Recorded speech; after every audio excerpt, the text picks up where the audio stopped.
তার মুসা আলাইহিস সালাম এবং তার উম্মতদেরকে এই ফিরাউন ধাওয়া করছে মারার জন্য। মুসা আলাইহিস সালাম তার উম্মতদেরকে নিয়ে দৌড়াইতে দৌড়াইতে দরিয়ার নিকটবর্তী স্থানে পৌঁছে গেছে। যখন উম্মতরা ডেকে বলে, পয়গম্বর, হয় দরিয়ার পানিতে চুবে মরা লাগবে, আর না হলে ফিরাউনের সেনাবাহিনীর হাতে মরা লাগবে, তাছাড়া তো কোনো রাস্তা দেখি না। মুসা আলাইহিস সালাম ডেকে বলেন, এখানে শুধু আমরাই নাই, আমাদের সাথে আরেকজন আছেন। তিনি কে? তিনি আমাদের রব, তিনি দেখিয়ে দিবেন আমাদের বাঁচার পথ। এইবার আল্লাহ দেখে বলে, ও নবী মুসা, হাতের লাঠি দিয়ে সমুদ্রের পানিতে আঘাত করো। মুসা আলাইহিস সালাম সমুদ্রের পানিতে আঘাত করলেন। আল্লাহ রাব্বুল আলামিন তখন ভিআইপি রাস্তা বানায় দিলেন। আমার আল্লাহ বলেন, ওয়াজাওয়াজনা বিবানি ইসরাঈলাল বাহরা ফাআতবাআহুম ফিরআউনু ওয়া জুনুদুহু বাগয়াও ওয়া আদওয়া। আল্লাহু আকবার। আল্লাহ দেখে বলেন, আমি তখন সমুদ্রের বুকে বিশাল রাস্তা বানায়া দিয়া, সমুদ্রে বুক চিরে রাস্তা বানায়া দিয়া মুসা এবং তার অনুসারীদেরকে নিরাপদে দরিয়া পার করা দিলাম। বলুন সুবহানাল্লাহ। এইবার ফেরাউন তার সাঙ্গ পাঙ্গ ক্যাডার মাস্তানে সেনাবাহিনী দলবল নিয়ে আসে, বলে এই সেই রাস্তা, এই রাস্তা দিয়ে ওরা পার হয়ে গেছে। ও মনে করছে আর বাপ দাদা এই রাস্তা বানায়। এইবার সবাইকে নিয়ে বলতেছে, এই সবাই ওঠ, একজনও বাকি থাকবি না। সবাইকে নিয়ে ঠিক দরিয়ার মধ্যবর্তী স্থানে যখন পৌঁছে গেছে, বলেন তো বাজান, একই রাস্তা ইমানদারদের জন্য নিরাপদ আর জালেমদের জন্য মৃত্যুর ফাঁদ। কথা কয় না? সমুদ্রের পানি হুকুম মানে কা? আল্লাহ তখন ওয়াদা দিলেন, সমুদ্রের পানি তুই তোর খেলা দেখা। সমুদ্রের বুকে উথাল পাতাল ঢের সৃষ্টি হয়ে গেল। ফেরাউনের সেলা চামুন্ডা যা ছিল পানি খায়া সুপিয়ে মরিয়া পটকা মাছের মতো ফুলে উঠছে। সব পানি খায় মরে গেছে। বেঁচে আছে খালি বড়টা। বড়টা কে? মিস্টার ফিরাউন, পৃথিবীর জঘন্য ব্যক্তি। ও তখন মরার আগে কি নাটক করতেছে জানেন? আল্লাহর কাছে নাটক করে বলতেছেন, ক্বালা আমানতু আন্নাহু লা ইলাহা ইল্লাল্লাযী আমানাত বিহি বানু ইসরাঈলা ওয়া আনা মিনাল মুসলিমিন। ফিরাউন দেখে বলে, আমি ঈমান আনলাম, তুমি ছাড়া কোনো মাবুদ নাই। বনি ইসরাইল যে আল্লাহর প্রতি ঈমান এনেছে, আমি এসে আল্লাহর প্রতি ঈমান আনলাম। ওয়া আনা মিনাল মুসলিমিন, আল্লাহ আমি মুসলমান হয়ে গেছি, আর সুবাইও না। আল্লাহ কি বলেন? ইন্নাল্লাযীনা ক্বালু রাব্বুনাল্লাহ। আর একটু জোরে বলেন আল্লাহু আকবার। নিশ্চয়ই যারা বলে আমাদের রব আল্লাহ, আমাদের রব কে? বাজান, এই পৃথিবীর জমিন অনেক মানুষকে আল্লাহ যখন জিরো থেকে হিরো বানানো ক্ষমতার চেয়ারে বসায়, অনেক মানুষ নিজেকে আনা রব্বুকুমুল আলা বলে দাবি করে, নিজেকে প্রভু বলে দাবি করে, খোদা বলে দাবি করে। কথা বলেন, জিরো থেকে হিরো বানায় কে? চাওয়ালা থেকে প্রধানমন্ত্রী বানায় কে? সেই মানুষগুলো ক্ষমতার চেয়ারে বসে ইমানদার আল্লাহওয়ালাদেরকে হত্যা করে। কথা বলেন ঠিক কিনা? রাগ করতেছেন? এই পৃথিবীর জমিনে একজন মানুষকে আল্লাহ জিরো থেকে হিরো বানাইছিল। এর নাম ছিল কাবুস। বলকে বলা হয়, কিপ্তিদের তরফ থেকে নাম ছিল রামসিস। মিশরের বাদশা হওয়ার পর উপাধি নাম হলো ফিরাউন। সংক্ষিপ্ত করে কয়েক মিনিটে যদি ঘটনাটা বলি, রাগ করবেন না তো? রাগ করবেন না? আমার ভাইয়েরা গভীর মনোযোগ দিয়ে শোনেন। এ ছিল ভবঘুরের যুবক, এলাকায় কোনো কাজকর্ম পাইল না। ভবঘুরের যুবক মানে বোঝেন না, যারা ইয়াবা ফেন্সিডিল গাঁজা মদ খায়া কাসক ধাক্কা মারে, কই ভাইজান সাইড দেন। বউ যদি দরজা খোলে, ওমকের বাপ তুমি ঢোলকা, কয় মা তুই বুঝবে না যে একটু বেশি পরিমাণে মাল খাসি। এরকম মালখোর আছে না নাই? নিশাদ্রব্য পান করে আছে না না? হে যুবক, যেই মুখে মা ডাকেন, যেই মুখে মা ডাকতেছেন, সেই মুখে মাদক তোলা যাবে না। নিশাদ্রব্য পান করা জায়েজ না হারাম? যারা ইয়াবা ফেন্সিডিল গাঁজা মদ হিরোইন খায়, এদের চেহারার দিকে তাকাইলে কি মনে হয়? সুন্দর? যারা নিশাদ্রব্য পান করে, চেহারা দেখে বোঝা যায় খায় খায়। কথা কন নাকি আপনারা? এই যুবকে নড়াচড়া করে বসো। যুবক, ওই আজে বাজে ইয়াবা ফেন্সিডিল গাঁজা মদ না খাইয়া ওই টাকা জমাও।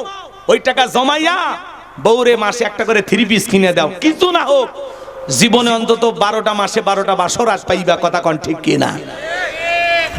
নিজের স্ত্রীর ভরণ পোষণ দিতে পারে না, ছেলে মেয়ের খরচ দিতে পারে না, উল্টার বইয়ের গহনা চুরি করে নেশা করে, এরকম মাতাল আছে না? না, মাদক মুক্ত সমাজ করতে হবে। অনেক নেতা স্লোগান দেয় মাদক মুক্ত সমাজ করব, উল্টো দেখা যায় নেতাই রাতের বেলায় খায়। এরকম নেতা আছে না? নাই। এই জন্য আমরা বলতেছি সমাজে মাদক মুক্ত সমাজ করতে হলে এগুলো আসে কোথা থেকে, কোন বর্ডার দিয়ে, কারা এগুলো ব্যবসা করে, এগুলো বন্ধ করার দরকার আছে না? নাই। আমার ভাইয়েরা, অনেক নেতার মুখে আমরা স্লোগান শুনেছি যে মাদক মুক্ত দেশ গড়ব, সমাজ গড়ব, পারেনি, ব্যর্থ হয়েছে। যুবক, তোমাদের পা দুটো আগে আমি পা ধরে বলে যাই, খবরদার নেশা দ্রব্য পান করা যাবে না, এগুলো হারাম, এগুলো গুনাহের কাজ।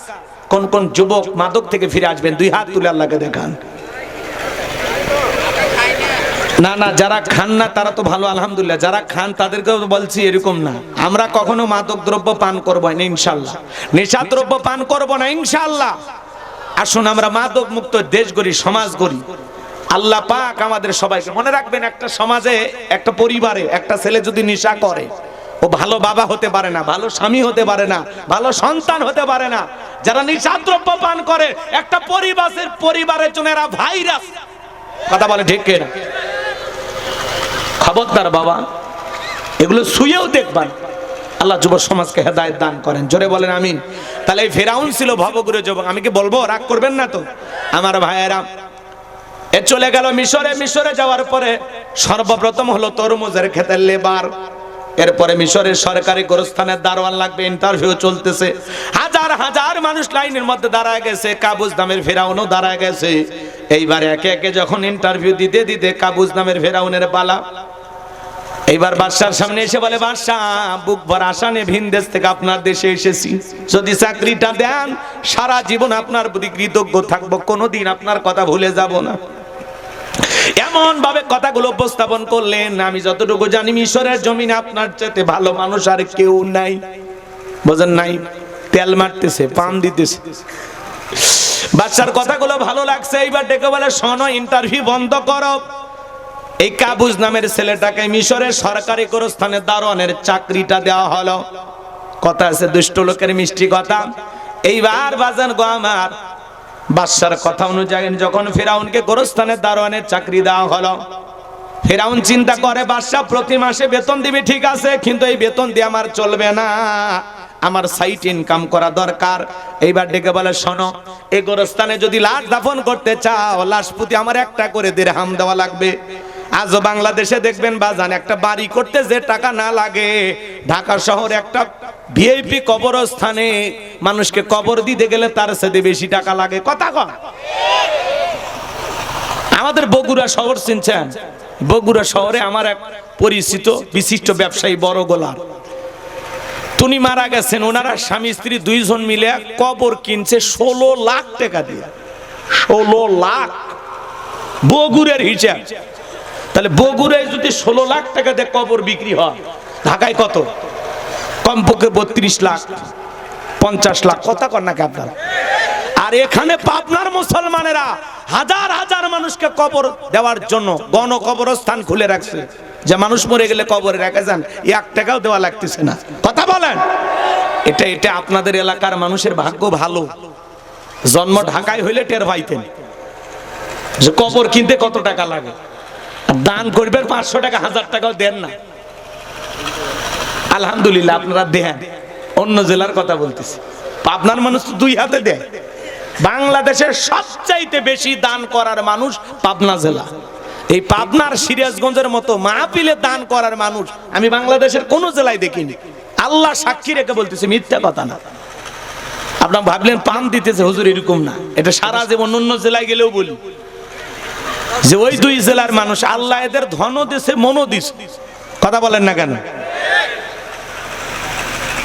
কি অনেকে পাবনার মানুষকে অন্যভাবে দেখে। হ্যাঁ, পাবনা এই বাংলাদেশের যাদের তার মার ছিঁড়ে যায় সব ঠিক করার দায়িত্ব নিয়েছে। হ্যাঁ, আমাদেরকে পাগল ভাবলে হবে না, আমরা পাগল ঠিক করি। আমরা পাগলের বড় বাপ। কথা কয়। অনেকে মানে এই আকার ইঙ্গিতে দেখে, অন্য অ্যাঙ্গেলে দেখে, ওরা তো বোঝে না। যারা পাগল ঠিক করে এরা কি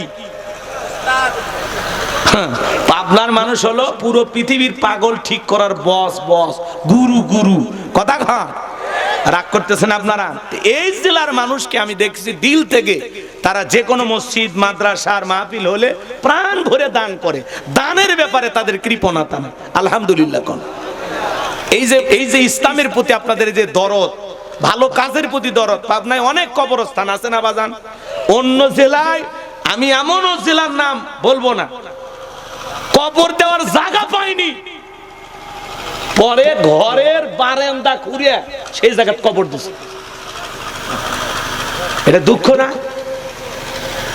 ঘরের বারান্দা বোঝেন তো নাকি? ওই ঘরের বারান্দা কবর খুঁড়ে ওই জায়গায় কবর দেওয়া লাগছে। কবর দেওয়ার 1 ইঞ্চিও জায়গা নেই, আশেপাশে কেউ দেয়নি জায়গা। এত অহংকার, এত দাম্ভিকতা মানুষের।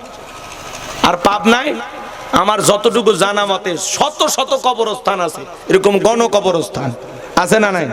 এই যে সালাইপুরে একটা অনেক বড় কবরস্থান, আমি 3-4 বার ওই মাহফিলে গেছি। এমন এমন কবরস্থান পাবনার মানুষ বানায় রাখছে, মনে হয় এটা পার্কের মতো। কি সুন্দর গাছ গোছালি লাগাইয়া পাকা পুকে করে সাইড সুইট দিয়ে কি সুন্দর রাস্তা বানাইছে, দেখতেই সুন্দর লাগতেছে। মরে গেলে অন্তত ভালো একটা জায়গায় থাকা লাগবে। আর যেখানে সেখানে কবর দিবে, কুত্তে যা পেশাব করবি, গরু ছাগল যা পেশাব পায়খানা করে দিবি, দেখার কেউ নেই। কথা বলে। আর 2-4-10 বছর গেলে তো কবরের কোনো নাম নিশানাও থাকবি না। অতএব এরকম চতুর্দিক দিয়ে বাউন্ডারি দিয়ে সুন্দর করে সংরক্ষণ করে রাখা, এটা ভালো না খারাপ? আল্লাহ আপনাদের কবুল করেন। আমি এরকম এই পাবনার মানুষের এই কবরস্থান দেখে আমি নিজেও নিয়ত করছি যে আমি আমার গাইবান্ধা একটা গণ কবরস্থান, আল্লাহ যদি আমার হায়াত দেয় আর যদি টাকা দেয়, আমি নিজেও একটা গণ কবরস্থান করে যাব, যাতে সেখানে হাজার হাজার মানুষের কবর দেওয়ার একটা ব্যবস্থা হয়। কথা কি বুঝতে পারছেন? এটা আপনাদের দেখে আমি শিখছি। আমি একটা মাদ্রাসা বানাইছি, পাশাপাশি একটা মসজিদ আর কবরস্থান বানাই। 2টা স্বপ্ন এখনো বাকি আছে, আল্লাহ যেন পূরণ করে দেন। জোরে বলেন আমিন। তাহলে বাজান গো আমার, আমি যে কথা বলতে চাচ্ছিলাম কথা মনে হয় ভুলে গেছেন। এইবার গোরস্থানে দারোয়ান ফেরাউন সবাইকে ডেকে বলে, শোনো, লাশ যদি দাফন করতে চাও, লাশ প্রতি আমার একটা করে দিরহাম দেওয়া লাগবে, না হলে আমি লাশ দাফন করতে দেব না। জনগণ টেনশনে পড়ে গেল, একটা দিরহামের জন্য বাদশার দরবারে বিচার নিয়ে যাব, লাশ পয়সা বলে শেষ হয়ে যাবে। অতএব একটা টাকা যদি পাই, এই ছেলেটাই পাক। এই কথা ভেবে তারা একটা করে দিরহাম দেওয়া শুরু করলো। বলেন তো বাজান, 1 টাকা হইলে এটার নামও কি? ঘুষ। কথা বলে না? ঘুষ আমাদের বাংলাদেশে কিন্তু নাই। আছে আছে আছে আছে। শোনো, এই দেশটার গল্প করি, দেশটা মনে হয় স্বপ্নপুরী। সুদখোর, ঘুষখোর, মদখোর, জুয়াখোর, হে তাই আছে ভুরি ভুরি, হে তাই আছে ভুরি ভুরি। এ দেশে অসৎ কামাই কেউ করে না, তবে ঘুষের টাকা পেলে কেউ তো ছাড়ে না। টেবিলের নিচ দিয়ে হাত বাড়িয়ে কালো টাকাটা নেই সারিয়ে, টেবিলের নিচ দিয়ে হাত বাড়িয়ে কালো টাকাটা নাই সারিয়ে। করছে ওরা বড় দেশের চুরি, করছে ওরা বড় দেশের চুরি। শোনো, এ দেশটার গল্প করি। একটা ছেলের চাকরির জন্য 10 লাখ, 15 লাখ, 20 লাখ টাকা পর্যন্ত ঘুষ দেওয়া লাগে ওপরালা। ওপরালা বলতে কি ফেরেশতা এসে নিয়ে যা? এদেশের চেয়ার টেবিল পর্যন্ত ঘুষ খায়। কথা কোন ঠিক কিনা? আমার ভাইয়েরা গভীর মনোযোগ দিয়ে শোনেন। এইবার আল্লাহ তাআলা ওই জামানা একটা মহামারী দিল, নাম হলো ডায়রিয়া, কলেরা। আমাদেরকে আল্লাহ 20 সালে একটা মহামারী দিয়েছিল, নাম হলো ধরনা সুয়না, নাম হলো করোনা। কথা বোঝেন? বাবা করোনা রোগে আক্রান্ত হয়ে মারা গেছে। বাবার কবরে মাটিও দিতে যায় নাই, লাশটা দেখতেও যায় নাই। কথা বলেন ঠিক কিনা? লম্বা হবে, আমি লম্বা করবো না বাজান। হাজার হাজার মানুষ ডায়রিয়া কলেরায় মারা যায়। তখন তো এত ডাক্তার হাসপাতাল ছিল না। এবার হাজার হাজার মানুষ মারা যায় আর গোরস্থানে লাশ দাফন হয়। আর ফেরাউনের টাকা, পকেটের টাকা ঢোকে। টাকা পাইতে পাইতে এত টাকার মালিক হয়ে গেল, টাকা রাখার আর কোনো জায়গা নাই। বাদশার দরবারে চলে গেল, বাদশাহ, আমার কাছে টাকা পয়সা হয়ে গেছে, এলাকার গরিব মানুষ যারা খাজনা দিতে পারে না, দুঃখী মানুষ যারা খাইতে পারে না, আমি তাদেরকে একটু টাকা দিয়ে সহযোগিতা করতে চাই। বাদশাহ ডেকে বলে, বাবা, এ তো ভালো উদ্যোগ, তোমার মতো ছেলে ঘরে ঘরে জন্ম নেওয়া দরকার। এইবার পরের দিন সকালবেলা ঢোল পিটানো হলো, গোরস্থানের দারোয়ান তোমাদের খাজনা পরিশোধ করে দিবে।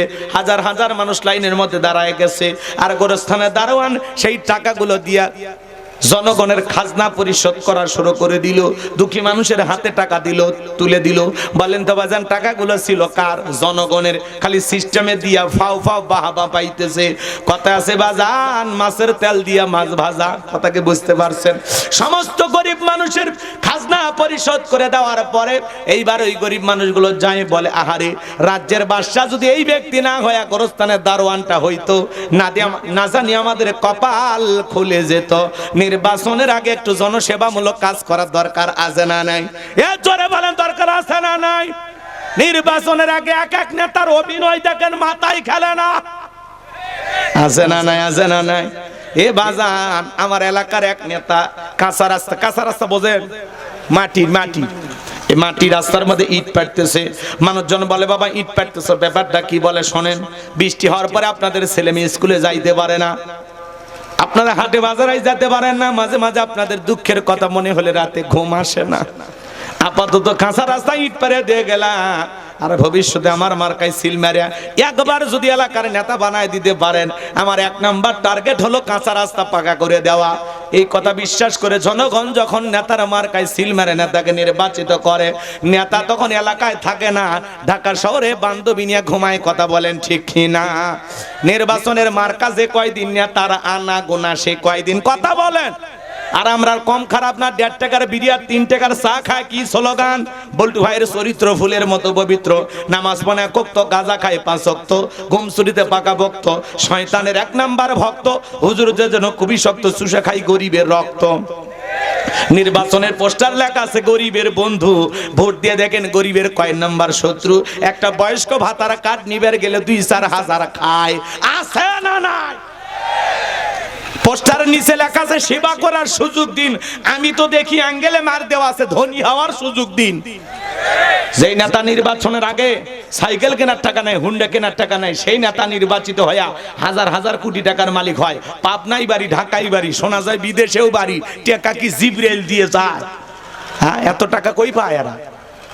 রাস্তার বরাদ্দ হয় 5 কোটি, উপর থেকে নিচ পর্যন্ত ভাগাভাগি করতে করতে 4 কোটি শেষ। কোনো মতে 1 কোটি টাকা থাকে, ওইটা দিয়ে রাস্তার ওই পাথরগুলো কোনো মতে আলকাতরা দিয়ে কালো করে ধুয়ে যায়, আর আস্তে করে খালি হালকা করে ডাবে দিয়ে যায়। ছাগল পেশাব করলে রাস্তা ভাসে যায়। কথা কোন ঠিক কিনা? আছে না নাই? রাগ করতেছেন আপনারা? এজন্য বাজার খালি ওই দোষ দিয়ে লাভ নাই, দোষ আমাদেরও আছে। কথা কয় না কে? আচ্ছা, আপনাদের এলাকায় গরু আছে, বাজারে জবাই হয়, ওর মাথাটাকে বিক্রি হয় কত টাকা দিয়ে? একটা গরুর মাথা পুরোটা কিনতে গেলে কত টাকা? 4,000, 4,000, 5,000, 3,000 এরকম দাম, তাই না? আর আপনি আশরাফুল মাখলুকাত, আপনি নির্বাচনের আগে রাত্রে বিক্রি হন 500 টাকা দিয়ে। হ্যাঁ, একটা গরুর মাথা কিনতে 4,000, 5,000 টাকা লাগে, আর আপনি আশরাফুল মাখলুকাত ভোটের আগে 500 টাকা দিয়া আপনার মাথা 5 বছরের জন্য বিক্রি করে দেন। আপনি মানুষের কাতারে পড়েন? কথা কর না কে? এক পাগল তেঁতুল গাছের নিচে হাত তুলে বলে, আল্লাহ, এ তেঁতুল গাছের রাজশাহীর হাড়িভাঙ্গা, রংপুরের হাড়িভাঙ্গা, রাজশাহীর ফজদি আম দে, সাবাই নবাবগঞ্জের কাটিমন আম দে, নওগাঁ পাহাড়ের আম রূপালি দে। আল্লাহ তখন ডেকে বলে, পাগল, চোখটা খুইলা দেখ কোন গাছের নিচে দোয়া ধরেছিস। তেঁতুল গাছের নিচে দাঁড়াইয়া কিয়ামত পর্যন্ত আম চাইলে যেমন পাওয়া যাবে না, নির্বাচনের আগে 500 টাকা, 1000 টাকার বিনিময়ে নিজের পবিত্র আমানত ভোট বিক্রি করে ওমরের মতো নেতা চাইলে দেশে পাওয়া যাবে না। কথা বলেন। তালুকদার বংশের মতো যদি কলিজা বড় হয়, বাপের বেটা হয়ে থাকলে হাত তুলে কে বলতে পারবেন, হুজুর নির্বাচনকে কেন্দ্র করে একটা চা বিড়ি খাবো না? টাকা তো দূরের কথা, বলতে পারবেন? হাত তুলে দেখান তো দেখি। লিল্লাহি তাকবীর, হাত নামান। আমার ভোট আমি দেব, যাকে খুশি তাকে দেব, এইটা না। আমার ভোট আমি দেব সৎ, যোগ্য, নির্ভীক, আল্লাহওয়ালা, নেককার, নামাজি দেখে দেব। কথা বলেন। সমাজে এমন মানুষ নেতা বানাইতে হবে 54 বছরে। সব দেখেছেন কত দুর্নীতি হয়, চাঁদাবাজি, টেন্ডারবাজি হয়। আগামীতে একটু বুঝে শুনে সিদ্ধান্ত নেন। কোন চাঁদাবাজ, সন্ত্রাস এরা যেন সমাজের নেতা না হতে পারে। সব যোগ্য, নির্ভীক, আল্লাহওয়ালাদেরকে নেতা বানাইতে হবে, যাদের হাতে কোটি কোটি টাকা আমানত থাকবে, একটি টাকাও হাত দেবে না। কথা বলেন। সৎ মানুষকে নেতা বানাইতে হবে, নামাজি লোককে নেতা বানাইতে হবে। দুর্নীতিবাজ, সাদাবাজ, খালি মোচার ভুড়ি দেখে নেতা বানায়েন না, আল্লাহওয়ালা দেখে বানান। কথা কন। আপনার পবিত্র আমানত ভোট, এটা পেয়ে যেন কেউ দুর্নীতি না করতে পারে, দেশের টাকা বিদেশে পাচার না করতে পারে। কথা বলেন। মানুষ খুন যেন না করে, ধর্ষণ যেন না করে। আজকে সমাজে ন্যায় বিচার আছে, ইনসাফ আছে। আমার ভাই হাতি জীবন দিয়ে গেল, সে বলল শত্রুর সাথে আমরা ইনসাফ করতে চাই। যশোরে আপনারা দেখেছেন ছাত্রলীগের একটা ছেলে, নিষিদ্ধ সংগঠন, মেনে নিলাম নিষিদ্ধ সংগঠন, তার স্ত্রী গলায় ফাঁস দিয়ে মারা গেছে। 9 মাসের শিশুটা, তাকে আগে তার স্ত্রী আগে ওইটা বালতির ভিতরে, এই ছোট্ট 9 মাসের শিশুকে বালতির ভিতরে পানি দিয়া চুবাইয়া এর আগে হত্যা করছে। সন্তানকে বালতির ভিতরে পানি দিয়ে হত্যা করার পরে নিজে মা হাসির দড়িতে ঝুলে সেও আত্মহত্যা করছে। তো সেই বাগেরহাটের ছাত্রলীগের সাদ্দাম, অনেকে বলতেছেন প্যারোলে মুক্তির ব্যাপারে তার পরিবার চেয়েছেন, কিন্তু জেলার এটা অস্বীকার করেছেন যে না, এরকম কোনো আবেদন আমাদের কাছে আসেনি, প্যারোলে মুক্তির ব্যাপারে আমরা জানি না। আমরা যখন শুনেছি তার স্ত্রী আর তার সন্তান আত্মহত্যা করে মারা গেছে, তখন আমরা মানবিক দৃষ্টিকোণ থেকে বলেছি যে তার এই লাশ দুইটাকে জেল গেটে নিয়ে আসা হোক। আমরা জেল গেটে তাকে 5 মিনিট দেখার জন্য অনুমতি দিয়েছি। সে তার সন্তানকে কোলে নিয়েছেন, স্ত্রীকে শুয়ে দেখেছেন। এই দৃশ্য দেখার পরে অনেকে কান্নাকাটি করতেছেন, আবেগের জায়গা থেকে নানান কথা বলতেছেন। আমরা বলতেছি আমরা তো ইনসাফ করতে চাই, একজন শত্রুর সাথেও যেন বেইনসাফি না হয়, ওই শত্রুরও যতটুকু নাগরিক অধিকার ততটুকু আমরা দিতে চাই। কথা বলে ঠিক কিনা? যদি রাষ্ট্রের পক্ষে সম্ভব হয়, তার স্ত্রী সন্তানের জানাজায় যাওয়ার মতো পরিবেশ থাকে, আপনারা দিয়ে যাবেন, সমস্যা কি? জানাজায় গেলে কি এমন ক্ষতি হবে? কিন্তু মনে রাখবেন, এই সমস্ত মানুষদের দ্বারা একসময় নির্যাতন জুলুম কিন্তু কম হয়নি। কথা বলেন। রোজা থাকা অবস্থায় একজন নারী তার স্বামীর জন্য গিয়েছিলেন, আর সেই নারীকে রোজা ভেঙে ধর্ষণ করা হয়েছে। কথা বলেন ঠিক কিনা? এই বর্বর ইতিহাসগুলো আমরা ভুলে যাইনি। আবেগ তো 2 জায়গাতেই কাজ করে। তখন যারা এটা করেছিল ওরা তো মানুষ না, ওরা পশু ছিল। এখন আমরাও যদি এরকম করি তাহলে তো আমরাও পশু হয়ে গেলাম। কথা বলেন ঠিক কিনা? অন্তত আমরা ইনসাফ প্রতিষ্ঠিত করার ক্ষেত্রে, সকল মানুষের ন্যায় বিচার প্রতিষ্ঠিত করার ক্ষেত্রে মানবিক দৃষ্টিকোণ থেকে যতটুকু ছাড় দেয়া দরকার আমরা ততটুকু ছাড় দেব। কথা বলেন ঠিক কিনা? আমরা আমার শত্রু যেন ইনসাফ থেকে বঞ্চিত না হয়। কথা বলেন ঠিক কিনা? যার শাস্তি যতটুকু ততটুকু দিব, অতিরিক্ত কোনো কিছু আমরা করব না। কথা বলেন। তার স্ত্রী হয়রান পরেশান হইয়া স্বামীকে বড্ড বেশি ভালোবাসতো, স্বামীকে ছাড়া আর কতদিন একা থাকবে, এই মনের দুঃখে কষ্টে মেয়েটা আত্মহত্যা করে তার 9 মাসের শিশুকে মেরে ফেলে দিছে, সে নিজেও আত্মহত্যা করে মারা গেছে। রাগ করতেছেন মনে হয়? আজকে সোশ্যাল মিডিয়াতে এই ঘটনাটা ভাইরাল হয়ে গেছে। যশোরের জেলা কারাগারের গেটে মূল জায়গায়, মূল ফটকে, মূল দরজায় নিয়ে এসে এই 2 জন মানুষের লাশ, তার বাবা, এই ছোট্ট শিশুর বাবার নাম হলো সাদ্দাম, ছাত্রলীগ করত। ছোট্ট শিশুটাকে শুয়ে দেখেছেন, স্ত্রীকেও শুয়ে দেখেছেন, শেষবারের মতো বিদায় জানিয়েছেন। আমরা যতটুকু বলতে চাই, মাঝে মাঝে দৃশ্যগুলো আমাদেরকে ভাবায় কাঁদায়। আমরা তো এমন সমাজ দেখতে চাইছিলাম না। আমরা একটা শান্তির বাংলাদেশ চাই, যে দেশে কোনো অশান্তি থাকবে না, মারামারি কাটাকাটি হানাহানি থাকবে না, কোনো মানুষের চোখের পানি ঝরবে না, কোন পরিবার গলায় দড়ি দিয়ে আত্মহত্যা করে জনমের মতো বিদায় নেবে, এমন সমাজ তো আমরা দেখতে চাই না। কথা বলেন ঠিক কিনা? আমার ভাইয়েরা, সকল মানুষের অধিকার নিশ্চিত করতে হবে, এজন্য একটু সময় লাগবে। আর ভালো মানুষদেরকে সমাজের নেতা না বানানো পর্যন্ত, আল্লাহর জমিনে আল্লাহর দ্বীন প্রতিষ্ঠিত না হওয়া পর্যন্ত, কোরআনের সমাজ ব্যবস্থা কায়েম না হওয়া পর্যন্ত এই সমাজে শান্তি প্রতিষ্ঠিত হবে না। কথা বলা ঠিক কিনা? মানুষের তৈরি করা সংবিধান দিয়া, লেনিন কালমার্ক্সের গণতন্ত্র দিয়া 56,000 বর্গ মাইলের ছোট্ট সোনার দেশে শান্তি প্রতিষ্ঠিত হবে না। এদেশে সকল মানুষের অধিকার যদি নিশ্চিত করতে চান, আল্লাহর কোরআন দিয়ে এই জমিন পরিচালনা করা লাগবে। আল্লাহর এই জমিনে আল্লাহর কোরআন চালু হোক। কারা কারা চান হাত তুলে দেখান। লিল্লাহি তাকবীর। আল্লাহ এই জমিনকে ইসলামের জন্য কবুল করে নাও। চিল্লান। শত্রু দুঃখ দেখলে আমাদের মায়া লাগে, কি বলেন, রাগ করতেছেন? আমার ভাইয়েরা গভীর মনোযোগ দিয়ে কথাগুলো শুনে যান, মাজান কথা মনে আপনারা ভুলে। তাহলে নির্বাচনের আগে কোন চা বিড়ি পান সিগারেট খায়া নিজের পবিত্র আমানত ভোট বিক্রি করা যাবে না। কি রাজি আছেন? তো রাজি আছেন? আমার কথায় কষ্ট পাইছেন? আমার ভাইয়েরা শুনে যান, এইবার মিশরের মন্ত্রী মারা গেল, নির্বাচন শুরু হয়ে গেল। আগে তো জনগণের মন কাইরা নিছে, এইবার সবাই মিলে একসাথে ভোট দিয়া ওই কাবুস নামের মিশরের গোরস্থানের দারোয়ানকে মিশরের মন্ত্রী বানায় দিল। এইবার আল্লাহর খেলা বোঝা বড় দায়, বার্ধক্যজনিত কারণে মিশরে যিনি বাদশাহ ছিল, বাদশাহ মারা গেল। এইবার ফেরাউন সমস্ত জনগণকে ডেকে বলে, শোনেন, দেশের বাদশাহ মারা গেছে, বাদশাহীর সিংহাসনটা ফাঁকা, আপনারাই বলেন দেশের বাদশাহ হবে কে? বাদশাহ ছাড়া তো একটা দেশ চলতে পারে না। সমস্ত জনগণ ডেকে বলে, আপনার চাইতে ভালো মানুষ আর মিশরের জমিনে কেউ নাই, আপনাকে আমার চেনা জানা হয়ে গেছে, আপনি যদি আমাদের বাদশা হয়ে যান আমাদের কারো কোনো আপত্তি নাই। জনগণের সমর্থন যখন পাওয়া গেছে, নেতাদেরকে ডেকে বলে, তোমরাই বলো এই দেশের বাদশা হবে কে? এইবার নেতারা ডেকে বলে, জনগণ যেহেতু আপনাকে সমর্থন দিয়েছে, আমরা আর বাধাগ্রস্ত করতে চাই না, আপনি মিশরের বাদশা হয়ে যান, আমাদের কারো কোনো আপত্তি নাই। এইবার মিশরের বাদশাহীর সিংহাসনে বসে গেল ওই কাবুস নামের ফেরাউন। বাদশাহীর সিংহাসনে বসার পরে হামানকে ডেকে বলে, হামান এই দিকে আয়। হামানের মাথায় কোনো চুল ছিল না, সাদে মান নাই, বাম পাল্লট, পুরো মাথা ছিল ভারতের দমদম এয়ারপোর্ট। হামানকে ডেকে বলে, হামান এই দিকে আয়, আজ থেকে তুই হবি মন্ত্রী আর আমি হব বাদশা, দুইজন মিলে সুন্দর করে দেশটা পরিচালনা করব।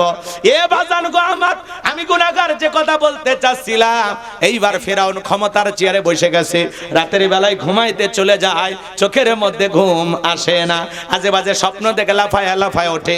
তার দরবারে জ্যোতিষী ছিল 400 জ্যোতিষী লিডার, নাম হলো দবিরা, বয়স হলো 320 বছর। পরের দিন দবিরাকে ডেকে বলে, দবিরা কেন জানি রাতের বেলায় ঘুমাইতে পারি না, আজে যে স্বপ্ন দেখে লাফালাফায় উঠি। দবিরা এইবার ডেকে বলে, নেতা একটু অপেক্ষা করেন, আমাকে একটু হিসাব নিকাশ করে দেখতে দেন। এইবার দবিরা গবেষণা করে বলে, নেতা যদি আপনি ছিলেন ভবঘুরে যুবক, তরমুজের ক্ষেতের লেবার, গোরস্থানের দারোয়ান, এরপরে মিশরের মন্ত্রী, বর্তমান হলো রানিং বাদশা, আঙ্গুল ফুইলা কলার গাছ, কিন্তু আপনার ভবিষ্যৎ জীবন বড় অন্ধকার। আগামী 3 মাসের মধ্যে বনি ইসরাইল সম্প্রদায়ের ভিতরে মুসা নামের একটা ছেলে জন্মগ্রহণ করবে, ওই মুসার কারণে রাজত্ব পাওয়ার ক্ষমতা থাকবে না। নেতারে, এমনকি আপনার জীবন যাওয়ার সম্ভাবনাও দেখা যায়। এই কথা শোনার পরে ফেরাউনের মাথা ঠান্ডা না গরম? এ জোরে বলেন, ঠান্ডা না গরম? খালি গরম মানে ছিলাম কই আসলাম কই, না জানি ভবিষ্যতে আরো কত কিছু হই। আর মুসার কারণে রাজত্ব পাওয়ার থাকবে না, এটা তো মেনে নেওয়া যায় না। যদি দবিরা বলতো মুসা দেবে, খানকা বানাবে, বসে বসে জিকিরি করবে, তাহলে মাথা গরম করতো না। আজও দেখবেন যারা খানকা নিয়ে বসে থাকে তাদেরকে কেউ টার্গেট করে না। কথা বলেন, খানকা আছে না নাই? এজন্য যারা খানকানে বসে আছে ওদেরকে কেউ টার্গেট করে না। যারা আল্লাহর জমিনে আল্লাহর আইন চালু করতে চায়, কোরআন সুন্নাহর হক কথা বলে, তাদেরকে টার্গেট করে করে মাঝে মাঝে জেলখানায় ঢুকানো হয়। রাগ করতেছেন নাকি? গভীর মনোযোগ দিয়ে কথাগুলো শুনে যান বাজান, আমি গুনাহগার যে কথা বলতে চাচ্ছিলাম।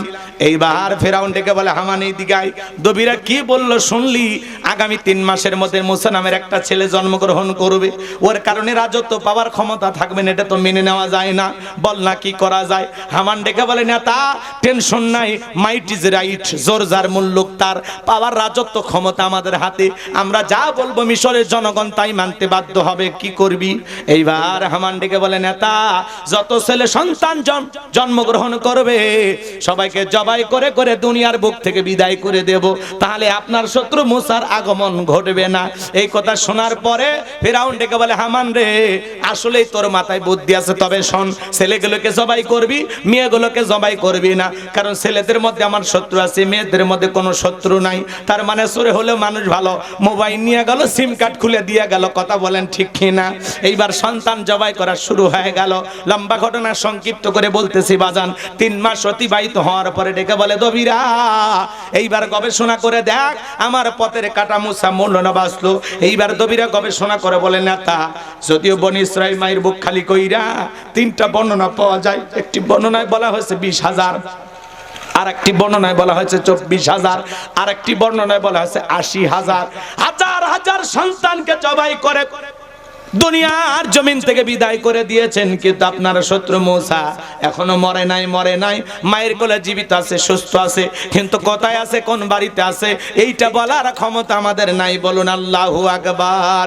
ওয়া মাকারু ওয়া মাকারাল্লাহ ওয়াল্লাহু খায়রুল মাকিরিন। খেলা কার? আল্লাহ চাই মুসারে বাঁচাইতে, ফেরাউন চাই মারতে। ওর 14 গোষ্ঠী এক জায়গা হয় কিছু করতে পারবে না বাজান। এইবার ফেরাউন রাগান্বিত হয়ে সেনাবাহিনীকে বলে, এই বেটা মাসে মাসে বেতন দিয়ে আমার চেহারা দেখার জন্য এতগুলো মারলি, আসলটাই মারতে পারলি না। যা এলাকায় তল্লাশি চালাও, চিহ্ন অভিযান চালাও, যে জায়গায় মুসারে পাইবা ধরবার জবাই করবা, যাও ছড়িয়ে পড়ো। একদল সেনাবাহিনী মুসা নবীর বাড়ির দিকে রওনা করলো। মুসা নবীর বড় বোন নাম তার মারিয়ম, ডেকে বলে, মা ওই যে ফেরাউনের সেনাবাহিনী দেখা যায় মা, আর বুঝি ভাইকে বাঁচানো গেল না, ভাইরে কই লুকিয়ে রাখবা। মুসা নবীর মা সন্তানকে কোলের মধ্যে নিয়ে দিক সেদিক দৌড়ায়। কে যেন ইলহামের মাধ্যমে গাইবি আওয়াজ দেয়, বলে, মুসার মা সন্তানটাকে চুলার ভিতরে ফেলায়া দাও, কথা দিলাম গো তোমার ছেলেকে আবার তোমার কোলে ফেরায়া দেব, জোরে কোন মারহাবা। এইবার মুসা নবীর মা তাই করলেন। ফেরাউনের সেনাবাহিনী পুরো বাড়ি তল্লাশি চালাইয়া তন্ন তন্ন করে খুঁজে ওরা যখন চলে গেল, মুসা নবীর মা চোখের মধ্যে ছলছল পানি নিয়ে মনে মনে ভাবতেছে, হারে নারী সিরা ধনটারে চুলার ভিতরে ফেলে দিলাম, আমার মনে হয় আমার সন্তানটা পুরে মনে হয় কয়লা হয়ে গেছে। সন্তানের প্রতি মায়ের দরদ ভালোবাসা আছে না নাই? এবার এই দুনিয়ার জমিনে সন্তানকে সব চাইতে নিঃস্বার্থ ভালোবাসা দেয় দুইটা মানুষ, যাদের নাম মা বাবা। মা বাবার ভালোবাসার মধ্যে কোনো স্বার্থ থাকে না রে যুবক। ওই মা বাবার ভালোবাসা ভুলে যাইও না, সুন্দরী বউ পায় মার কথা ভুলে যাইও না। মা বাবা ঋণ আমরা কখনো শোধ করতে পারবো না।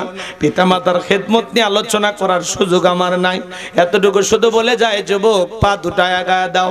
আমি পা ধরে অনুরোধ করে বলে যাই, খবরদার মা বাবার মনে কখনো কষ্ট দিও না। আল্লাহ বলেন, ওয়াকাদ রাব্বুকা আল্লা তা'বুদু ইল্লা ইয়াহু ওয়া বিল ওয়ালিদাইনি ইহসানা। আল্লাহ বলে, আমার ইবাদত করো, আমার গোলামি করো, আমার ইবাদতের সাথে আর কাউকে শরীক করো না। আমার ইবাদতের আর তোমাদের দায়িত্ব হলো মাতা পিতার খেদমত করা, তাদের সাথে উত্তম আচরণ করা। পিতামাতা খুশি, আরশের মালিক আল্লাহ খুশি। পিতামাতা বেজার, আরশের মালিক আল্লাহ বেজার। আমার নবী বলেন, হুমা জান্নাতুকা ওয়া নারুকা, তোমার পিতামাতাই তোমার বেহেশত, তোমার পিতামাতাই তোমার দোজখ। যুবক রে, ওই মা বাবার মনে কখনো কষ্ট দেওয়া যাবে না। পিতামাতার মন খুশি রাখা লাগবে, তাদের দোয়া নেওয়া লাগবে। মনে রাখবা যুবক, একটা বন্দুকের গুলি মিস হতে পারে, কিন্তু মা বাবা যদি সন্তানের জন্য দোয়া করে, এই দোয়া কখনো মিস হবে না। আল্লাহু আকবার। প্রত্যেকটা সন্তানের সবচেয়ে বড় পীর তার মা আর বাবা। ঘরে পীর রাইখা গরু ছাগল নিয়ে পীর সাহেবের কাছে দৌড়ে, কপাল পোড়া। কথা বলেন, মা বাবার মুখে খাবার দেয় না, আর বন্ধু বান্ধবের দাওয়াত দেখিলে পীরের দরবারে গরু ছাগল আপেল নিয়ে দৌড়েন। কত বোকা। পিতামাতা যদি খালি দোয়া করে সন্তানের জন্য, আল্লাহ আমার এই ছেলেরে জান্নাত দিও, আমি ছেলের উপরে খুশি, বিশ্বাস করেন আপনার মা বাবা যদি আপনার জন্য দোয়া করে, আপনার জান্নাত কনফার্ম। সুবহানাল্লাহ। পিতামাতার দোয়া নেওয়া লাগবে, পিতামাতার সাথে ভালো আচরণ করা লাগবে। কপাল পোড়া যুবক। লম্বা হবে, লম্বা করব না। পারবো তো আমরা মা বাবার সেবা করতে? যুবক পিতামাতার খেদমত করতে পারবো তো ইনশাআল্লাহ? কোন কোন যুবক হাত তুলে দেখা। আল্লাহ আমার যুবকদেরকে পিতামাতার খেদমতকারী সন্তান হিসেবে কবুল করেন। চিল্লা এখন আমিন। সময় পেলে অন্য কোনো দিন মা বাবার ওয়াজ করবো, আজকে সুযোগ নাই। আমার ভাইয়েরা, এইবার মুসা নবীর মা চুলার ভিতরে তাকায়া দেখে মুসা নবী চুলার ভিতরে পড়ে মুস্কি মুস্কি হাসি। বলুন সুবহানাল্লাহ। সন্তান তালে কোলের মধ্যে নিলেন। কে যেন আবারও ডাইকা বলে, মুসার মা কতদিন জালেমদের ভয় লুকে রাখবা, সিন্ধুক একটা বানায়া দরিয়ার বুকে ভাসায়া দাও। মুসা নবীর মা এবার চিন্তায় পড়ে গেলেন, সিন্ধুক পাবেন কোথায়? এইবার বাজান সকালবেলা কে যেন ডেকে বলে, ও মা মিস্ত্রি লাগবে, আমি একজন মিস্ত্রি। মুসা নবীর মা ডেকে বলে, এরকম মিস্ত্রি বলে কেউ তো কোনোদিন চিল্লাই নাই, দিকে আসো। তুমি কিসের মিস্ত্রি? ডেকে বলে মা আপনি যদি মনে করেন এমন একটা সিন্ধুক আপনার প্রয়োজন যে সিন্ধুকের ভিতরে সন্তানকে তুলে দরিয়ার বুকে ভাসায়া দিবেন, আপনি চাইলে এরকম সিন্ধুক আমি বানায় দিতে পারি। মুসা নবীর মা ডেকে বলে মিস্ত্রি তুমি তো আমার মনের কথা বলেছো, এরকম সিন্ধুককে তো আমার দরকার। ডেকে বলে মা আমার কাছে একটু ভিতর থেকে পানি নিয়ে আসেন, যন্ত্রপাতি দাঁত দেবার জন্য পানির প্রয়োজন হতে পারে, আবার না হলেও চলবে। এইবার আমার ভাইরা ভিতর থেকে পানি নিয়ে আসে। মুসা নবীর মা তাকায় দেখে মিস্ত্রি সুন্দর একটা সিন্ধুক বানায়া দাঁড়িয়ে আছে। বলুন আল্লাহু আকবার, আর একটু জোরে বলুন আল্লাহু আকবার। আমার ভাইয়েরা গভীর মনোযোগ দিয়ে কথাগুলো শুনে যান বাজান। এইবার সিন্ধুকটা হাতের মধ্যে দিয়ে মিস্ত্রি দৌড়ায়, পেছন থেকে ডেকে বলে মিস্ত্রি লোহার পয়সা কি নিবা না, কাঠের পয়সা কি নিবা না, তোমার পারিশ্রমিকের দামটা কি নিবা না? মিস্ত্রি ডেকে বলে মা যারা বিপদে পড়ে আমি তাদের উপকার করি, বিনিময়ে টাকা পয়সা গ্রহণ করি না। দেখে বলে বাবা এত বড় উপকার করলা, লোহার পয়সাও নিলা না, কাঠের পয়সাও নিলা না, পরিশ্রমের দামটাও নিলা না। আসো বাবা তুমি শুধু তোমার নামটা বলে যাও, মাঝে মাঝে তোমার কথা মনে হলে আল্লাহর কাছে তোমার জন্য দোয়া করব।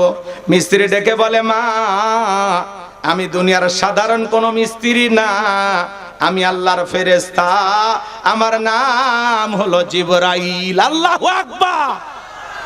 এইবার বাজান গো আমার মুসা নবীর মা নারী সিরাধন মুসা নবীকে সিন্ধুকের মধ্যে তুলে দরিয়ার বুকে ভাসায় দিলেন। আর মেয়ে মারিয়মকে বলে মা সিন্ধুক বাজতে বাজতে কই যায় খবর নিয়ে আনবা। এইবার সিন্ধুক বাজতে বাজতে চলে গেল ফেরাউনের ঘাটে। ওই দিন বিকাল বেলা ফেরাউন তার প্রিয়তমা স্ত্রী আসিয়ে কিনে আসতে সমুদ্রের সৈকতে হাওয়া খাইতে। মাঝে মাঝে বউকে এখানে সেখানে ঘোরাফেরা করার দরকার আছে না নাই?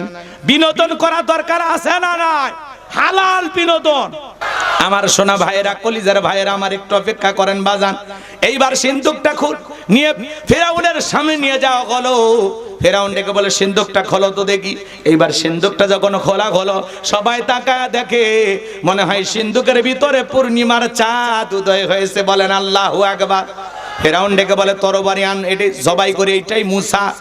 আসিয়া বলে থামো, খালি মারা শিখছো, এতগুলো মারলা তাও কি শান্তি পাইলা না? স্বামী গো এই ছেলেটাকে মারার আগে তোমার কাছে একটা প্রশ্ন করতে চাই, এই যে সিন্ধুকের কাঠটা দেখা যায় এমন কাঠ কি তোমার দেশে আছে? ফিরাউন কাঠটা নেড়ে ছেড়ে বলে বিবি এমন কাঠ আমি কেন আমার বাপ দাদার 14 পুরুষও দেখে নাই। আসিয়া বলে স্বামী এটা ভিনদেশী কারো সন্তান, এই ছেলেটাকে আমি মারতে দেব না, এই ছেলেটাকে আমাদের পালক পুত্র হিসাবে লালন পালন করতে চায়। কথা আছে যেখানে বাঘের ভয় সেখানে রাত হয়। যারে খুঁজতেছো মারার জন্য আল্লাহ তোমারে দায়িত্ব দিল তারই লালন পালন করার জন্য। বলেন আল্লাহু আকবার।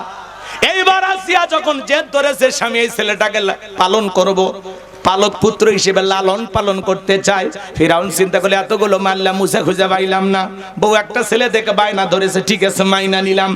কথা বোঝেন নাই? রাগ করতেছেন? অনেক কঠিন স্বামী মাঝে মাঝে বইয়ের কাছে দুর্বল হয়ে যায়। কথা বলেন ঠিক কিনা? বইয়ের চাহিদা পূরণ করতে গিয়ে অনেক পুরুষ নিঃস্ব হয়ে যায়। এ বাজান গো আমার, এইবার আসিয়া ডেকে বলে স্বামী শুধু ছেলে দিলে চলবে না, রাজ্যের মধ্যে ঢোল পিটায় খবর পৌঁছায় দাও, ফিরাউনের ছেলে সন্তান যে দুধ পান করাবে মাসে মাসে তার বেতন দেওয়া লাগবে। বলে ঠিক আছে। ঢোল পিটানো হলো। হাজার হাজার মহিলারা ফেরাউনের দরবারে এসে মুসা নবীকে কোলে নেয়, স্তন খুলে মুখ লাগায়া দেয়। মুসা আলাইহিস সালাম কোন মহিলার স্তনে দুধ পান করে না। জোরে বলেন মারহাবা। সমস্ত নারীরা ব্যর্থ হয়ে চলে গেল। ওই যে মুসা নবীর বড় বোন নাম তার মারিয়ম, ডেকে বলে রানী আসিয়া এমন একটা ধাত্রীর খবর আমার কাছে আছে, এই ছেলে তার দুধ পান করতে পারে। তাই নাকি? বলে হ্যাঁ। 2 জন লোক পাঠায় দেওয়া হলো। মুসা নবীর মাকে ফেরাউনের দরবারে নিয়ে আসা হলো। এইবার মুসা নবীর মা সন্তানকে কোলের মধ্যে নিয়ে যখন স্তন খুলে মুখ লাগা দিয়েছে, মুসা আলাইহিস সালাম তখন মায়ের স্তনে দুধ খাওয়া শুরু করে দিয়েছে। জোরে বলেন মারহাবা। নবীদেরকে শিশুকাল থেকে জ্ঞানী বানিয়ে দিয়েছেন তিনি কে? এইবার রানী আসিয়া বলে আপনার বেতন ডাবল থাকার কোয়ার্টার ফিরে। মুসা আলাইহিস সালামের মা ডেকে বলে ও রানী আসিয়া, সন্তানকে যদি দুধ পান করাতে চান আপনার বাড়িতে নয়, সন্তান থাকবে আমার বাড়িতে। বলে আমি তাতেও রাজি আছি, মাঝে মাঝে ছেলেটারে দেখায় নিয়ে যাবেন, ওরে না দেখলে আমার ভালো লাগে না। কিন্তু আসিয়া তো জানে না সন্তান কার কোলে আছে। কথা কন, মায়ের সাথে মাসির দরদ বেশি। এইবার মুসা নবীর মা পৃথিবীর প্রথম মা, যে মা তার আপন সন্তানকে দুধ পান করার বিনিময়ে মাসে মাসে বেতন পেয়েছিল। বাজান লম্বা আমি করব না, সংক্ষিপ্ত করে কথা বলে দিয়ে যায়। এইবার মুসা নবীর চলাফেরার বয়সে উপনীত হয়েছে।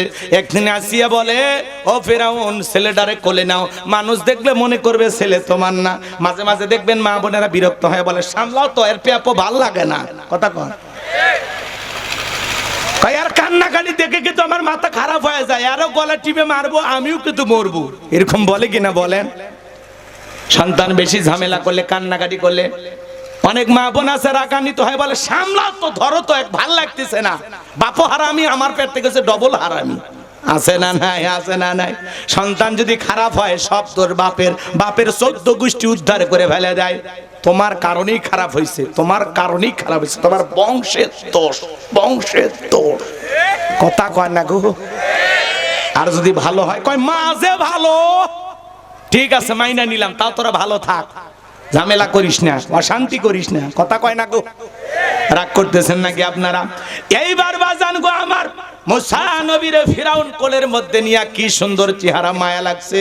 সুমা খাওয়া নিয়তে ঠোঁট দুটো বাড়াইছে, এমন একটা কচি হাতে থাপ্পড় লাগাই দিয়েছে। থাপ্পড় খায় চিৎকার মেরে উঠছে। আশেপাশে লোকজন ধরে আসে, বলে নেতা এত জোরে চিৎকার মেলেন, ব্যাপারটা কি? ছেলে যে থাপ্পড় মারছে এই কথা জনগণকে বললে কি ইজ্জত থাকে? বলে আমার বাড়ি আমি চিল্লাইছি, তোদের ডাকছি, সরে যা, চোখের সামনে থেকে যা।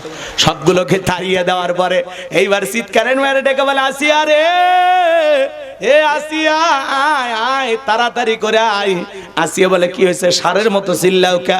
কই চিল্লাবো না, এর চোখে মুখে যে আগুন দেখছি রে আসিয়া, এ মুসা ছাড়া কেউ না, তরবারি আন, সবাই করি, পথের শত্রুটা দূর করি। আসিয়া বলে, ছেলে কি করেছে? বলে, ছেলে আমার গালে থাপ্পড় মারছে। আসিয়া বলে, ঢং করা জায়গা পাও না, এই ছোট মানুষ কোনোদিন তোমার গালে থাপ্পড় মারতে পারে? ফেরাউন ডেকে বলে, বিবি রে, তোরে কেমনে বুঝাবো? গাল তো তোর ছিল না, গাল ছিল আমার। মজা কি আমি টের পাইছি, আর থাপ্পড় ওজন বোঝা যায়, এই ছেলেটাই ভবিষ্যতে মুসা হবে, আর চোখে মুখে সে আগুনটা আমি দেখতে পাইছি। আল্লাহু আকবার বলবেন না? এখানে আরো কিছু ঘটনা আছে, বলার সুযোগ নাই। মুসা নবীর বয়স হয়ে গেছে এইবার 25 বছর। কয় বছর? 25 বছরের টকবকে যুবক। কিপ্তি আর বনি ইসরাইলের মধ্যে লাগছে ঝগড়া। দেখেন না কিছু কিছু নেতা, ছোটখাটো পাতি নেতার গরম দেখেন না, নেতার সাথে নেতার চামচের গরম বেশি। কথা বোঝেন? সেলা, আপনারা কোন সেলা? আমাদের বগুড়াতে কয় চামচে, চামুচ। আমাকে চিনিস, আমি উমুক নেতার আপন খালাতো বোন, তার ছোট মেয়ে বিয়ে করেছি, কি হাইব্রিড পরিচয় আছে না? না, মনে রাখবেন, বড় নেতার চাইতে চামচেরা বেশি খারাপ। বড় গুলা তাও ভালো আছে, আর খারাপ হলে চামচাতে তালে পরে খারাপ হয়। এ কথা কন না কে?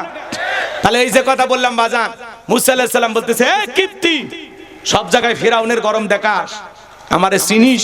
এই কথা বলে মুসা আলাইহিস সালাম কিপ্তিকে মারছে এক ঘুষি। নিজ সম্প্রদায়ের লোকের পক্ষ নিয়ে, মানে বনি ইসরায়েলদের পক্ষ নিয়ে কিপ্তি, কিপ্তি কারা? ফিরাউনের লোক যারা, এদেরকে মারছে এক ঘুষি। এ কিপ্তিকে এক ঘুষি মারা মাত্র কিপ্তি দুনিয়ার থেকে ডিলেট। ইন্না লিল্লাহি ওয়া ইন্না ইলাইহি রাজিউন, মরে গেছে, মার্ডার হয়ে গেছে। এইবার ফিরাউনের দরবার হয়ে গেছে, সাথে সাথে মামলা। কথা কন, গায়েবী মামলা হয়, খুন না করে, অপরাধ না করে গায়েবী মামলা। কথা কন না কে? আর এটি মার্ডার হচ্ছে, তো মামলা হবে না? কথা বোঝেন নাই মনে হয়। এ বাজান গো আমার, এইবার মামলা যখন হয়ে গেল, আল্লাহ ডেকে বলে, মুসা আর থাকা যাবে না, মিশরে মাদাইনের দিকে রওনা করো। পয়গম্বর মুসা আলাইহিস সালাম মাদাইনে রওনা করলেন। এখানে অনেক ঘটনা আছে বাজান। পানি খাওয়ানোর যে ঘটনা, শুআয়ব আলাইহিস সালামের 2টা মেয়ের সাথে দেখা হয়ে গেল।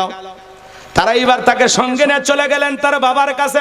যা বলে, বাবা আমাদের বাড়িতে একটা রাখাল দরকার, কাজের লোক দরকার। আপনারা বয়স হয়ে গেছে, আমরা 2টা মেয়ে পানি খাওয়ানোর ওই জায়গায় অনেক দেরি করতে হয়, সবার শেষে আমাদের সিরিয়াল নেওয়া লাগে, মেয়ে মানুষ আমরা সামনে যাইতে পারি না। একটা ছেলে পাওয়া গেছে বাবা, এই ছেলেটি এতটাই লাজুক, আমরা 2টা বোন কয়েকটা ঘন্টা সময় কাটায়া দিলাম, একবারের জন্য আমাদের 2 বোনের চেহারার দিকে ফিরেও তাকায় নাই। বলুন আল্লাহু আকবার। নবীরা লাজুক না হয় একেবারে, নবী কি নারীদের দিক তাকাইতে পারে? কথা কোন আগে মুসা আলাইহিস সালামের এই প্রশংসা শোনার পরে শুআয়ব আলাইহিস সালাম তিনি মুসা আলাইহিস সালামকে রাখাল হিসাবে তার বাড়িতে রাখলেন। বড় মেয়ে সফুরার সাথে বিবাহের ব্যবস্থা করলেন। 8 থেকে 10 বছর শ্বশুর বাড়িতে দেখলেন ঘর জামাই। এইবার আল্লাহ ডেকে বলে পয়গম্বর মুসা আর কতদিন শ্বশুর বাড়ি মধুর হাড়ি, এইবার গাট্টি গুটি চাও, স্ত্রীকে সঙ্গে নাও। পয়গম্বরকে আল্লাহ অর্ডার দিলেন আবারও মিশর দিকে রওনা করো। এইবার মুসা আলাইহিস সালাম তার পরিবারের লোকজনকে নিয়ে শ্বশুরের দেওয়া লাঠি নিয়ে যখন তুর পর্বতে আসলেন, এখানে কিছু ঘটনা আছে। সহজ কথা হলো, এখানে আল্লাহ তাআলা তার পয়গম্বর মুসা আলাইহিস সালামকে নবুয়ত দান করলেন। এরপরে আমার আল্লাহ বলেন ওয়া মা তিলকা বিয়ামিনিকা ইয়া মুসা। একটু জোরে কর না আল্লাহু আকবার। আল্লাহ রাব্বুল আলামিন দেখে বলেন মুসা তোমার ডান হাতে ওইটা কি? পয়গম্বর জবাব দিয়ে বলেন ক্বালা হিয়া আসায়া আতাওয়াক্কাউ আলাইহা ওয়া আহুশু বিহা আলা গনামি ওয়া লিয়া ফিহা মাআরিব উখরা।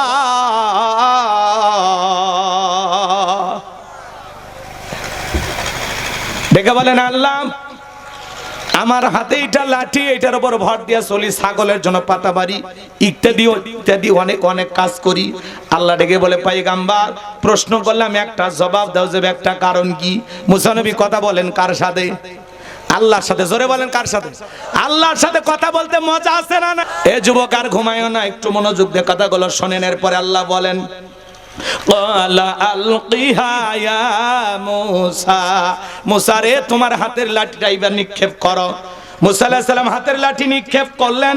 ফাআলকাহা ফাইদা হিয়া হাইয়াতুন তাসআ। আল্লাহু আকবার। লাঠিটা নিক্ষেপ করা মাত্রই হয়ে গেল বিশাল বড় একটা সাপ। মুসা নবী বলে বাপ রে বাপ, এ যে জাতের সাপ, আমার বংশ করে দিবে সাপ। ভয়ে পয়গম্বর দৌড়াইতে লাগলেন। আমার আল্লাহ তখন ডেকে বলেন ক্বালা খুযহা ওয়ালা তাখাফ সানুঈদুহা সিরাতাহাল উলা। আল্লাহ ডেকে বলে ও নবী মুসা ভয় পেও না, আমি আল্লাহ লাঠিকে সাপ বানাইছি, আবার সাপের দিকে হাত বাড়াও, পূর্বের মতো লাঠি বানায় দিব। সুবহানাল্লাহ কোন। পয়গম্বর ভয়ে ভয়ে ধরতে গেছে সাপ, আবারও লাঠি হয়ে গেছে। এর নাম হলো মুজিজা। এর নাম কি? মুজিজা।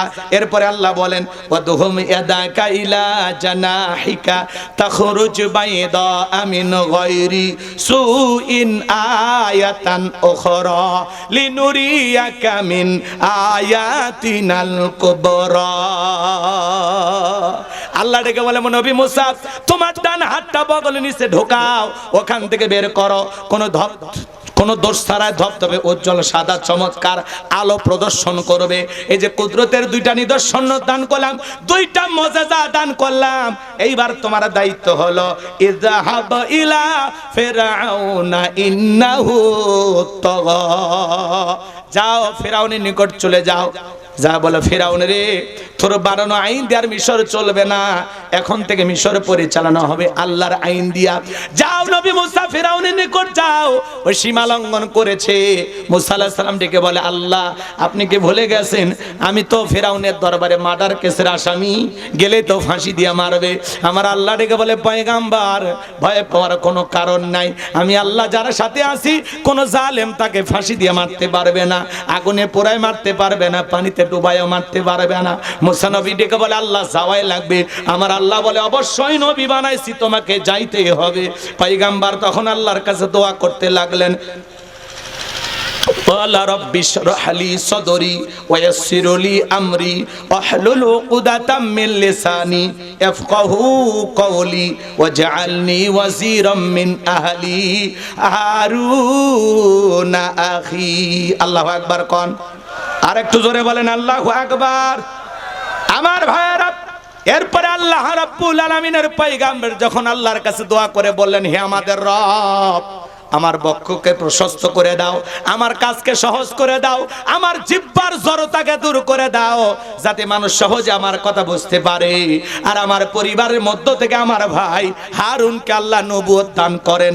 আল্লাহ ডেকে বলে নবী মুসা দোয়া মঞ্জুর করা হলো, তোমার দোয়ার কারণে তোমার ভাই হারুনকেও তোমার সাথী বানায়া দিলাম, তারে আমি আল্লাহ নবুয়ত দান করলাম। বলুন সুবহানাল্লাহ।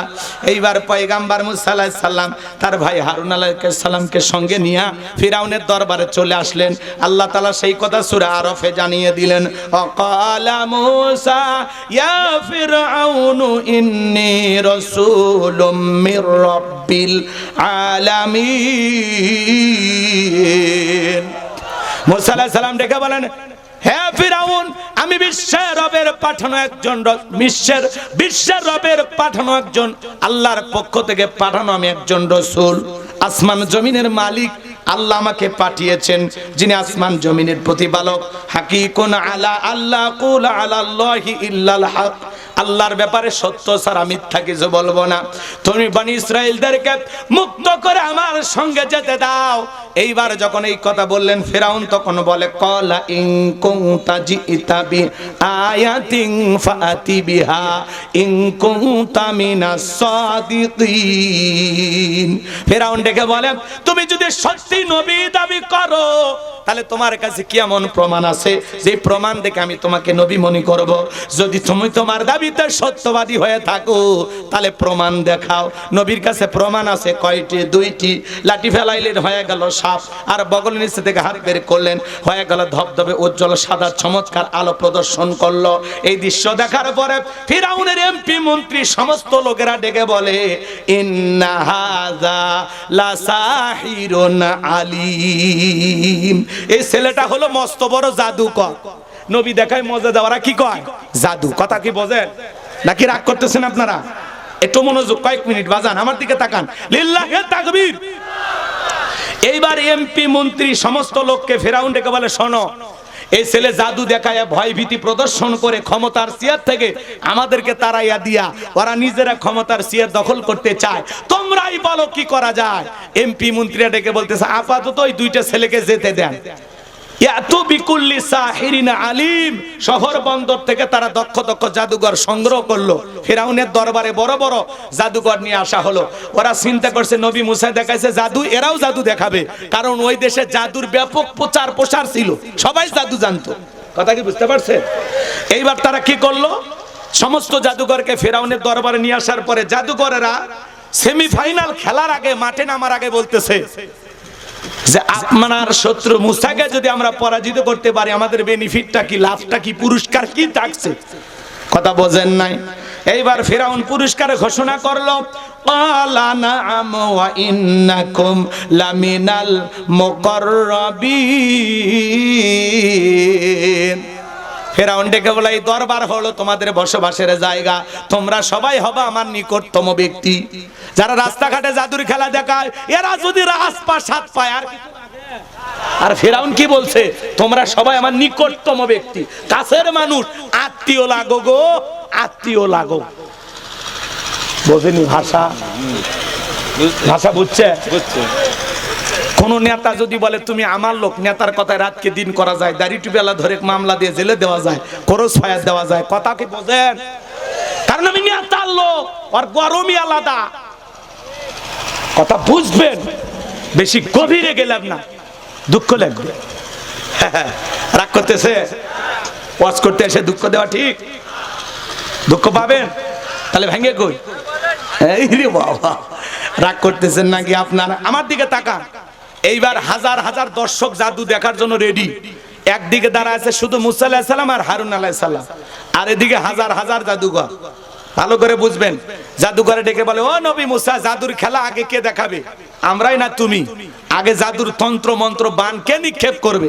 মুসা আলাইহিস সালাম ডেকে বলে, ওস্তাদের মাস শেষ রাতে, তোমরা তোমাদের খেলা দেখাও। এইবার তারা জাদু নিক্ষেপ করতে লাগলো। বাঘ বানাইলো, ভাল্লুক বানাইলো, রশি বানাইলো, সাপ বানাইলো, মানুষের চোখে মুখে পর্যন্ত তারা জাদুর বান নিক্ষেপ করেছে।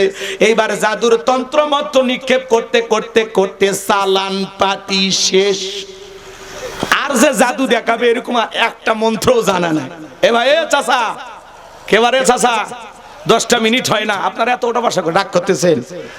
যদি পারেন আমার গাড়ির ড্রাইভারের কাছ থেকে শেষ বিদায় নামের একটা বই আছে আমার লেখা, যদি পারেন আপনারা নিয়ে যাবেন। বইটা খুবই ভালো। মৃত মানুষকে কিভাবে দাফন কাফন করতে হবে, মৃত ব্যক্তিকে চুমা খাওয়া জায়েজ না হারাম, একটা মানুষ মারা গেলে নবীর তরিকায় কিভাবে বিদায় করবেন, কিভাবে তাকে সাজাবেন, কিভাবে কবর খনন করবেন, ছোট বাচ্চা মারা গেলে তার লাশটা কিভাবে নিয়ে যাবেন, বড় মানুষ মারা গেলে তার লাশটা কিভাবে নিয়ে যাবেন, অনেক কিছু আমরা ইমাম সাহেবদের জিজ্ঞাসা করি। হ্যাঁ, মানুষ মারা গেলে সেই দিন চিন্তা করি কে জানে, কে বোঝে, কে কি করবে, সব কথা এখানে লেখা আছে।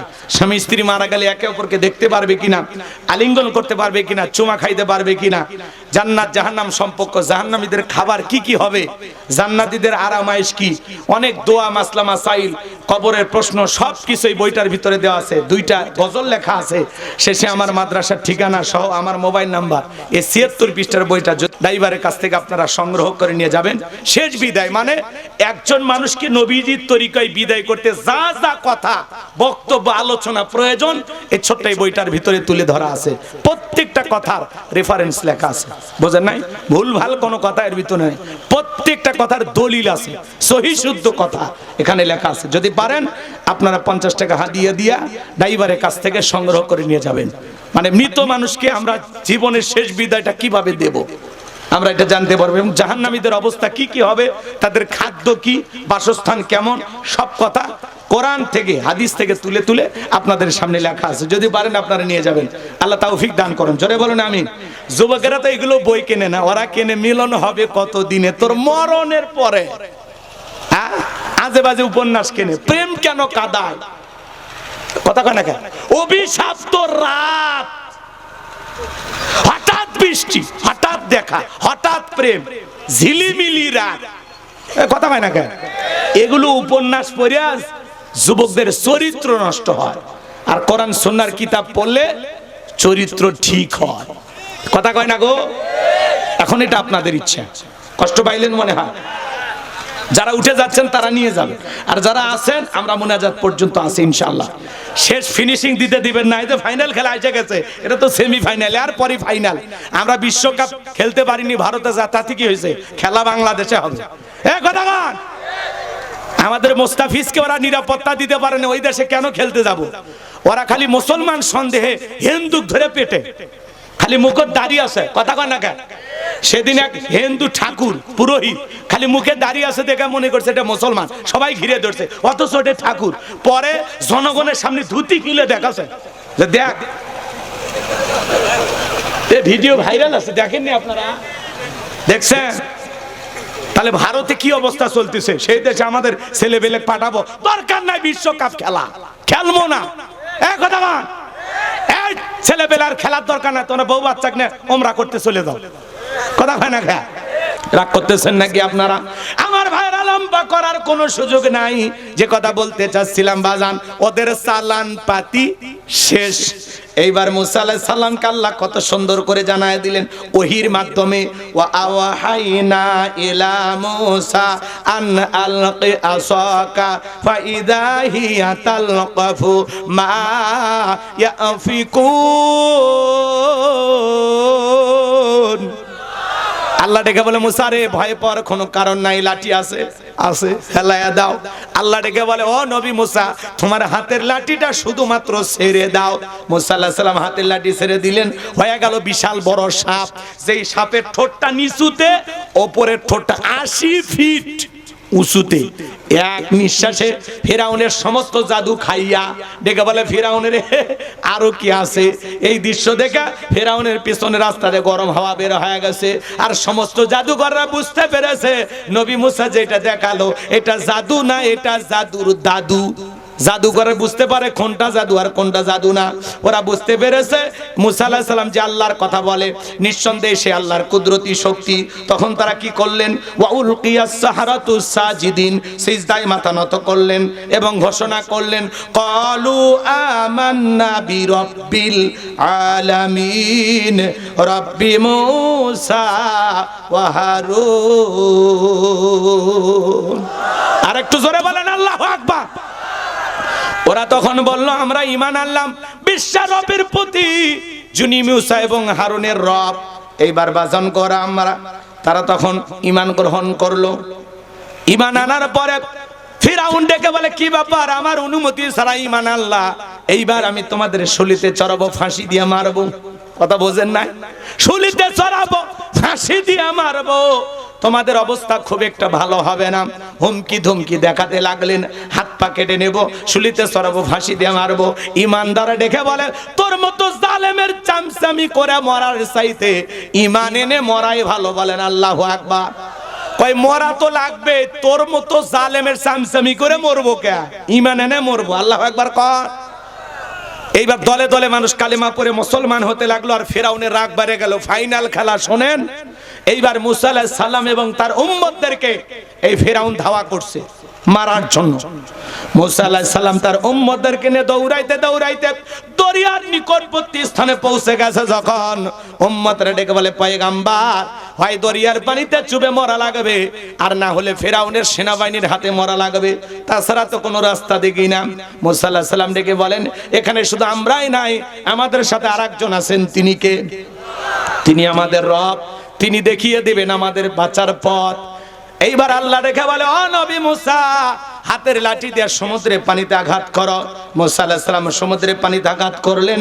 আল্লাহ রাব্বুল আলামিন তখন ভিআইপি রাস্তা বানায় দিলেন। আমার আল্লাহ বলেন, ওয়াজাওয়াজনা বিবানি ইসরাঈলাল বাহরা ফাআতবাআহুম ফিরআউনু ওয়া জুনুদুহু বাগয়াও ওয়া আদওয়া।